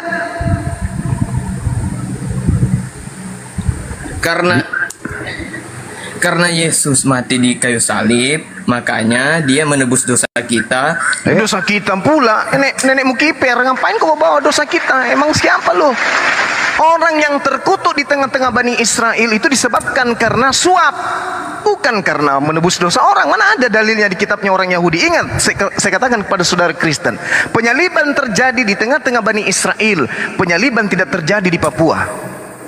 Penyaliban tidak terjadi di Vatikan, tapi di tengah-tengah Bani Israel. Berarti pola hukum yang terjadi pada masa itu adalah pola yang terikat dengan kaitannya apa yang tertuang di dalam kitabnya orang Yahudi.